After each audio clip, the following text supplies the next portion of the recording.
Kita bukan nak tuduh, kita cuma nak mencari jawapan saja. Hai korang, video hari ni pendek je. Korang dah tengok ke belum video ni? Kalau belum, boleh tengok dekat profil saya.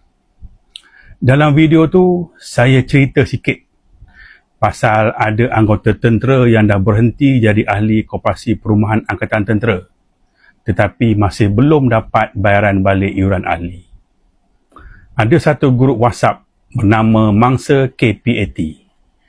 Dalam grup WhatsApp tu ada seramai 290 ahli.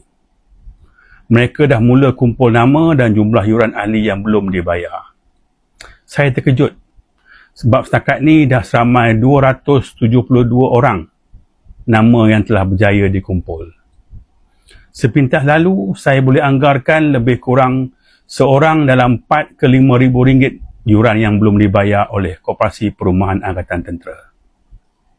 Saya juga nak bagi tahu bahawa perjumpaan dengan beberapa ahli grup WhatsApp Mangsa KPAT yang dirancang pada 17 Ogos Isnin depan masih belum dapat kepastian lagi sebab terdapat sedikit kekeliruan.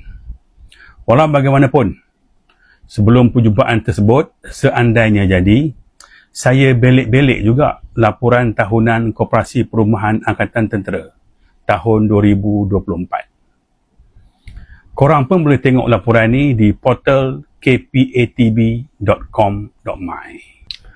Terus terang saya katakan bahawa saya tiada kepakaran untuk membaca laporan tahunan tersebut yang agak teknikal.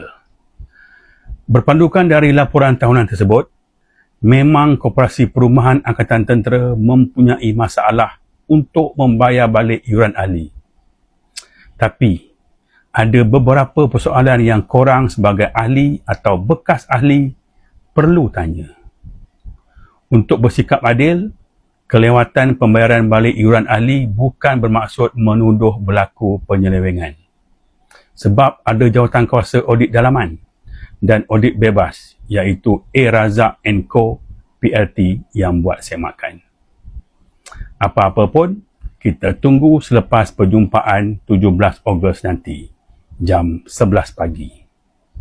Akhir sekali, saya nak bagi tahu bahawa saya tiada sebarang kepentingan dalam isu ni. Niat saya hanya nak tolong kawan saya.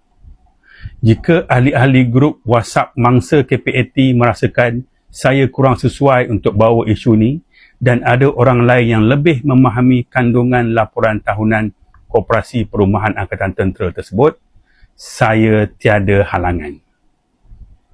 Apa yang penting, Koperasi Perumahan Angkatan Tentera bayar balik iuran tersebut. Semoga jumpa di video-video akan datang. Terima kasih.